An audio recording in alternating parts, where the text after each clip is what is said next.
माझ्या सर्व प्रिय विद्यार्थी मित्रांनो, न्यूट्रिशन इन लिव्हिंग ऑर्गॅनिझम्स या चौथ्या लेसनला आपण सुरुवात केली आहे आणि याच्या आधी आपण त्याचे 3 पार्ट्स पाहिलेत. व्हिडिओच्या या 4th पार्टमध्ये तुमच्या सगळ्यांचं स्वागत आहे. आज या 4th पार्टमध्ये आपण न्यूट्रिशन इन ॲनिमल्स म्हणजेच प्राण्यांमधील पोषण हा महत्त्वपूर्ण मुद्दा पाहणार आहोत. याआधी आपण वनस्पतींमधील पोषण त्याचे वेगवेगळे टप्पे अभ्यासले आहेत. सुरू करूया आजच्या सेशनला. न्यूट्रिशन इन ॲनिमल्स म्हणजेच प्राण्यांमधील पोषण. This concept refers to the body's need for nutrients, mode of ingesting food and its use in the body. प्राण्यांमधील पोषण ही जी संकल्पना आहे, या संकल्पनेत आपल्या शरीराला कोणकोणत्या पोषक तत्वांची गरज आहे, तसेच ही पोषक तत्वे अन्न ग्रहण करण्याची पद्धत कशी आणि या सर्वांचा शरीरामध्ये होणारा वापर, या सगळ्यांचा समावेश ह्या प्रक्रियेत येतो. थोडंसं आठवूया. Let's recall. Which are the various nutrients in food? For what purpose are the nutrients used? अन्नामध्ये असणारी वेगवेगळी पोषक तत्व कोणती आणि त्यांचा काय बरं उपयोग होतो आपल्याला? Nutrients necessary for various activities of the body are obtained from food. आपल्या शरीराच्या वेगवेगळ्या क्रिया सुरळीतपणे पार पाडण्यासाठी, त्या होण्यासाठी जे घटक आवश्यक असतात ते आपल्याला कुठून मिळतात? ऑब्टेन्ड फ्रॉम फूड, अन्नामधून मिळतात. They are supplied to the various parts of body through blood. आणि रक्ताद्वारे हे सर्व घटक शरीराच्या सर्व अवयवांना, सर्व भागांना पुरवले जातात. The food that we consume does not mix with blood as it is. जर आपण व्यवस्थित लक्षात घेतलं तर आपण जे काही अन्न खातो ते जसंच्या तसं जाऊन आपल्या रक्तात मिसळत नाही किंवा मिसळू शकणारही नाही. It needs to convert in to soluble forms that can easily mix in blood. त्याचं मग अशा प्रकारे रूपांतर व्हावं लागेल की जेणेकरून रूपांतरित घटक हे व्यवस्थित रक्तामध्ये मिसळू शकतील. जसं की पाण्यामध्ये मीठ अगदी आरामशीर मिसळेल, परंतु इतर गोष्टी ज्या आहेत त्या लवकर मिसळणार नाहीत. जसं की वाळू मिसळणार नाही, माती मिसळणार नाही. मोठी खडीसाखर आणि साखरेचे छोटेसे दाणे यांच्या विरघळण्यात फरक असेल. म्हणूनच अशा सोप्या सॉल्युबल सबस्टन्समध्ये त्याचं रूपांतर व्हावं लागेल की जे रक्तामध्ये सहज शक्य पटकन विरघळून त्यात विद्राव्य होईल. Nutrition in animals involves various steps from ingestion to egestion. बघा, प्राण्यांमध्ये पोषण क्रियेचे अगदी आपण जेव्हापासून तोंडात अन्न खायला सुरुवात करतो तेव्हापासून तर त्याच्या उत्सर्जनापर्यंत अनेक वेगवेगळ्या टप्प्यांमधून ह्या अन्नाला जावं लागतं. Steps in nutrition. मग पोषणाचे हे वेगवेगळे टप्पे कोणते आहेत? तर इझिली आपल्याला लक्षात येईल 5 टप्प्यांमधून ही क्रिया पार पडते. पहिला आहे इंजेस्शन, म्हणजे अन्नाचं ग्रहण करणं. Food is taken in to the body, अन्न शरीरात घेणे. दुसरं आहे डायजेशन, म्हणजेच conversion of food into simple soluble form, अन्नाचं विद्राव्य घटकांमध्ये रूपांतर करणं, याला अन्नपचन असं म्हणतात. Absorption, transfer of soluble food to the blood, पचनातून जे काही विद्राव्य घटक तयार झालेत ते रक्तात शोषले जावेत, ही जी क्रिया आहे ती आहे ॲब्झॉर्प्शन म्हणजेच शोषणाची. असिमिलेशन म्हणजेच सात्मीकरण. Utilization of absorb food by cells and tissues for energy production, growth and repair. शोषलेल्या द्रावणीय अन्नाचं शरीरातील पेशी ज्यांना आपण सेल्स म्हणतो, टिश्यू ज्यांना आपण उती म्हणतो, यांच्यामध्ये वहन करून नेलं पाहिजे आणि ऊर्जा निर्मिती केली गेली पाहिजे. यासाठीचा महत्त्वाचा टप्पा आहे तो सात्मीकरणाचा म्हणजेच ॲसिम्युलेशनचा. आणि शेवटचा टप्पा आहे इजेस्चन म्हणजेच उत्सर्जन. Removal of waste product and undigest food from body. आपण जे काही अन्न खातो ते सर्वच्या सर्वच शरीराला आवश्यक नसतं. त्यातील आवश्यक घटक जेव्हा विद्राव्य घटकात रूपांतरित होतात डायजेशनमध्ये, विद्राव्य घटक रक्तात शोषले जातात ॲब्झॉर्प्शनमध्ये, पेशी सेल्स टिश्यूजमध्ये त्याचं वहन केलं जातं, एनर्जी निर्माण केली जाते ॲसिम्युलेशनमध्ये, आणि मग उरलेला जो अनडायजेस्टेड भाग आहे तो इजेक्शन उत्सर्जनामार्फत शरीराच्या बाहेर टाकून दिला जातो. या क्रियेला म्हणतात इजेक्शन. तर हे आहेत स्टेप्स ऑफ न्यूट्रिशन प्राण्यांमधलं. एक चार्ट आहे आपल्यासमोर. Observe the animals around you and complete the following table. तुमच्या आजूबाजूचे प्राणी बघा, त्यांचे निरीक्षण करा आणि हा खालील तक्ता पूर्ण करा. तक्त्यात काय दिलं आहे बघा. 1 नंबरला आहे कॉलम, त्यानंतर आहे नेम ऑफ ॲनिमल प्राण्याचं नाव, type or name of food अन्नाचा प्रकार कुठला आहे, त्याचा काय नाव आहे त्याचं, मेथॉड ऑफ इजेक्शन अन्न ग्रहण कसं करतो तो प्राणी. प्रत्येकाची पद्धत वेगळी वेगळी असेल. गाय बकरी यांच्यासारखंच आपणही अन्न ग्रहण करतो का, तुमच्या घरात असलेली पाल आपल्यासारखंच अन्न ग्रहण करते का, तर प्रत्येक प्राण्यांची अन्नग्रहणाची पद्धत वेगळी असेल, अन्नाचा प्रकारही वेगळा असेल. तुम्ही जे इडली डोसा खाता तेच इतरही प्राणी खातात का, प्रत्येकाच्या अन्नात बदल आहे. कॉलममध्ये नंबरमध्ये सिरियलमध्ये 1 2 हे 2 आकड्यात गाय आणि बेडूक असे प्राणी दिलेत. यापेक्षा आणखी काही प्राण्यांची नावं तुम्ही स्वतःहून ॲड करा आणि हा चार्ट तुमच्या निरीक्षणाने पूर्ण करा. गाय काऊ ती कुठल्या प्रकारचं अन्न खाते, मग हे तुम्हाला माहिती आहे. कुठल्या प्रकारचं अन्न खाते, गवत खाते. अन्नग्रहणाची पद्धत काय आहे, चरवण करणे, ग्रेझिंग, काऊ इज ग्रॅझिंग, हे आपण लहानपणीच शिकलोय. बेडूक कशा प्रकारचे अन्न खातो, कीटक खातो, तो कसे ग्रहण करतो, पचवतो का, चावून खातो का, याचे निरीक्षण तुम्हाला करायचं आहे. You must have observed that there are different methods of digestion of food in different animals like swallowing, chewing, sucking, scraping, growling, etc. जसं की खरवडणं, चघळणं, शोषून घेणं म्हणजे ओढून घेणं. तुमच्या लक्षात आलं असेल की अन्नग्रहणाच्या अनेक विविध पद्धती ह्या वेगवेगळ्या सजीवांमधल्या वेगवेगळ्या आहेत. Types of nutrition in animals ह्याच वेगवेगळ्या प्राण्यांमध्ये कशा प्रकारे हे वेगवेगळ्या पद्धतीने अन्नग्रहण केलं जातं. त्यातला पहिला मुद्दा आहे टाईप ए, हॉलोझॉइक न्यूट्रिशन, समभक्षी पोषण. म्हणजे कसं बरं, आपण बघूया. How does ejection occur in unicellular animals like amoeba. जो चित्रात दिसतोय हा आहे अमिबा. अमिबा हा एकपेशीय सजीव आहे.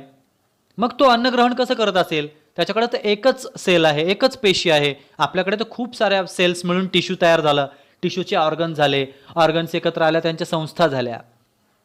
मग हा प्राणी याच्यासाठी पचनसंस्था कोणती आहे का, तोंड हात पाय असे काही भाग आहेत का. Amoeba does not have organs like hands and mouth. अमिबाला तोंड आणि हात असे भाग नसतात. It is a unicellular animal. हा एकपेशीय प्राणी आहे. It can take in food through any part of the surface of its unicellular body.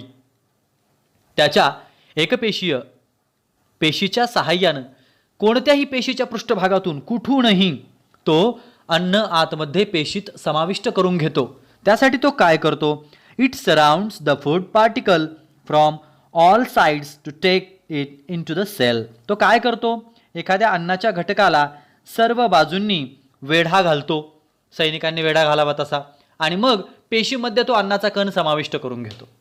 समाविष्ट केल्यानंतर after that it digest the food with the help of different enzymes. Undigested food is left behind as the amoeba moves further with the help of pseudopodia. बघा, अन्न जेव्हा आतमध्ये पेशीमध्ये तो समाविष्ट करून घेतो, ओढून घेतो, वेढून घेतो त्या कणाला, त्यानंतर वेगवेगळ्या प्रकारचे जे रस आहेत विकर, ती विकर त्यांची क्रिया घडवतात पचनाची. आणि मग आपल्यासारखं जसं की न पचलेला जो भाग आहे त्या भागाचा त्या पेशीला काही उपयोग नाही, म्हणून तो भाग तसाच ठेवण्यासाठी अमिबा त्याच्या सिडोपोडियाच्या सहाय्याने म्हणजे छदमपादाच्या सहाय्याने पुढे सरकतो. आपण वेगवेगळ्या प्रकारचे मायक्रो ऑर्गॅनिझम्स पाहिले. काहींना फ्लॅगेला लाईक स्ट्रक्चर आहे, शेपटीसारखं एक स्ट्रक्चर आहे. तशा स्ट्रक्चरच्या सहाय्याने ते मुवमेंट करतात स्वतःच्या शरीराची, त्यांच्या सेलची. तसंच सिडोपोडियाच्या सहाय्याने अमिबा पुढे सरकतो. It in unicellular animals like amoeba, euglena, paramecium etcetera, all the steps of nutrition occur within their unicellular body. अमिबासारखे प्राणी, युग्लिनासारखे प्राणी, पॅरामेशियम हे सर्व एकपेशीय सजीव. या सर्व सजीवांच्या पोषणासंबंधीच्या क्रिया ह्या त्यांच्या एकाच पेशीत घडत असतात.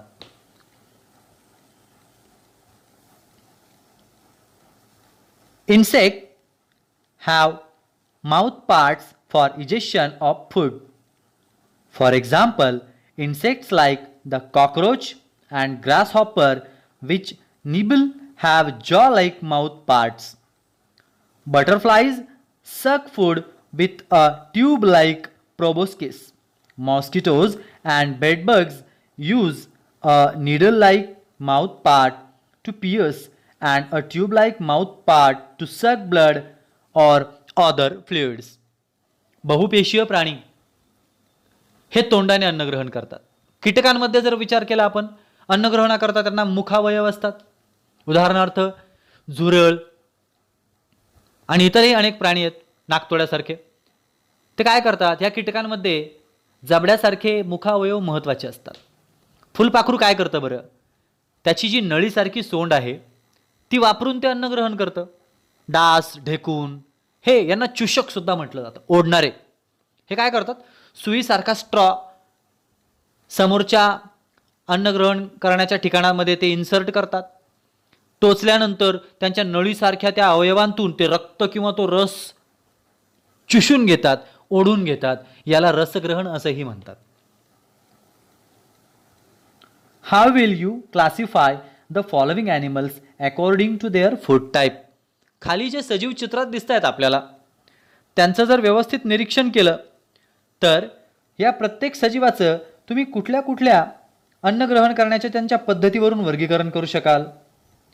प्रत्येक सजीवाची अन्न ग्रहण करण्याची पद्धत ही सारखी आहे का? सारखी आहे का? काय वाटतं तुम्हाला? सारखी नसावी. प्रत्येकाची पद्धत ही वेगळी आहे.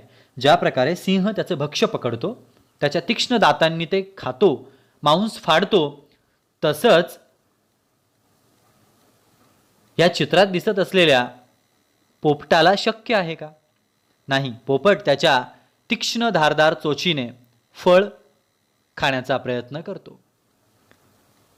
दुसऱ्या बाजूला वेगवेगळे जे प्राणी आपल्याला आढळून येत आहेत, हरिण, काळवीट सारखे, कोल्हा, हे सगळे प्राणी त्यांच्या अन्नग्रहण करण्याच्या पद्धती, मनुष्य आपली सुद्धा अन्नग्रहण करण्याची पद्धत ही कदाचित इतरांपेक्षा वेगळी असेल.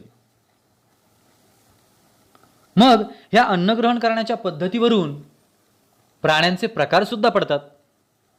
जसं की according to the type of food animals can be classified as 1, 2, 3, 4 and 5. 5 प्रकार पडतात. त्यातला पहिला बघूया. हर्बिवोर्स म्हणजे काय? शाकाहारी. Herbivores use plants directly as their food. Example are grazing animals, granivores, seed eaters, frugivores, fruit eaters etcetera. शाकाहारी प्राणी प्रत्यक्ष वनस्पतीचाच अन्न म्हणून उपयोग करतात. गवत खाणारे प्राणी वेगळे, बिया खाणारे वेगळे, फळं खाणारे वेगळे. ती फळं खातात, गवत खातात, झाडाचे पाले खातात. त्यांना म्हणायचं शाकाहारी, हर्बिवोर्स. जे दुसरे आहेत carnivores. Animals that depend on other animals for their food are carnivores. म्हणजेच जे प्राणी अन्नासाठी इतर प्राण्यांवरती अवलंबून असतात त्यांना मांसाहारी प्राणी असं म्हणतात.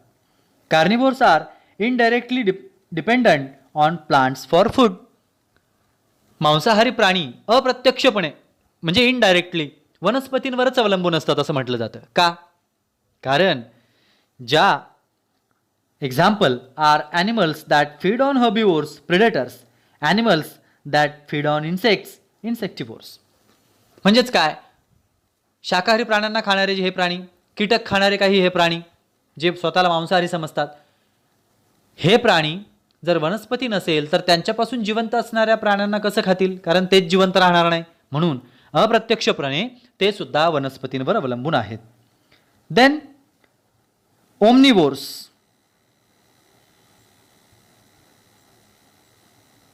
Third number animals. ऑमनिवोर्स म्हणजे मिश्रहारी.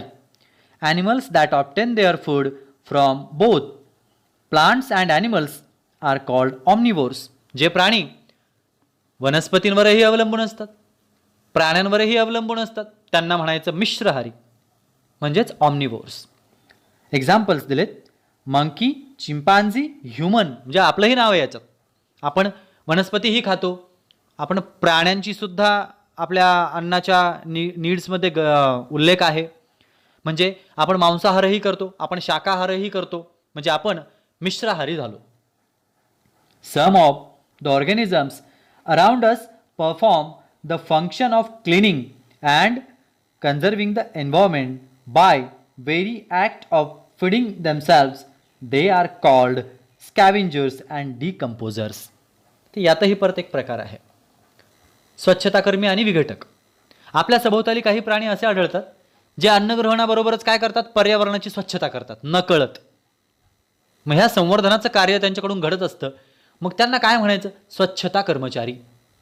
इन सायंटिफिक लँग्वेज स्वच्छता कर्मी किंवा विघटक, जे त्याचं डिकम्पोजिशन्स करतात. नंबर 4 स्कॅव्हेंजर्स म्हणजेच स्वच्छता कर्मी. हे काय करतात? Obtain their food from dead bodies of animals, for example vulture, crow, hyena etcetera. वरतीच आपण एका मोठ्या पक्षाचं चित्र पाहिलं. हे काय करतात? मृत प्राण्यांच्या शरीरापासून स्वतःचं अन्न मिळवून घेतात आणि त्याच्यावरती जगतात. तरस, गिधाड, कावळे, मग यांना काय म्हणायचं? स्वच्छता कर्मी. त्या मृत अवशेषाला खाऊन ते त्याची विल्हेवाट लावतात. Number 5 last decomposers are some microbes which obtain their food by decomposing the dead bodies of organisms or other materials. म्हणजेच काय, हे सूक्ष्मजीव काय करतात? मृत शरीराच्या अवशेष तसेच काही पदार्थ कुजवून त्यापासून स्वतःचं अन्न मिळवतात. नैसर्गिक पदार्थांच्या कुजनेच्या प्रक्रियेमधून सूक्ष्मजीवांचं त्यांच्या निसर्गातच पालन पोषण होत असतं.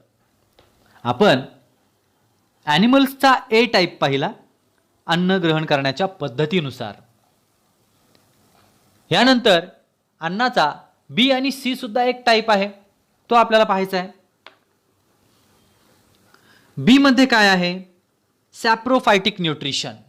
हे आपण सॅप्रोझोइक न्यूट्रिशन, तर आपण प्लांट्समध्ये पण एक प्रकार हा पाहिलेला आहे.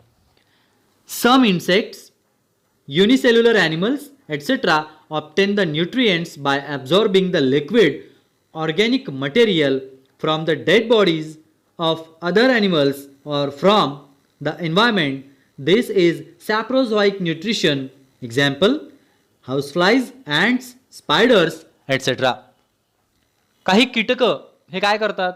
मृत शरीरातील म्हणजे ज्या एकपेशीय सूक्ष्मजीव आहेत, अतिशय छोटेसे, हे मृत शरीरातील किंवा त्याच्या आजूबाजूच्या वातावरणातील द्रवरूप जे पदार्थ आहेत लिक्विडियस, त्याचं सेंद्रिय पदार्थांचं शोषण करून घेतात आणि त्याचा अन्न म्हणून स्वतःचा वापर करतात. याला मृतोपजीवी पोषण म्हणायचं, म्हणजेच सॅप्रोझोइक न्यूट्रिशन. जसं की कोळी, मुंग्या, घरातल्या घरमाशा या त्यावरती डिपेंडंट असतात. सी जो टाईप आहे आपल्यासमोर, पॅरासायटिक न्यूट्रिशन म्हणजेच परजीवी पोषण. याच्यामध्ये 2 प्रकार पडतात, एक बाह्य परजीवी आणि एक अंतपरजीवी. तर त्यातले मुद्दे बघूया, त्याआधी काही क्वेश्चन्स पाहूया आपण. नंबर 1,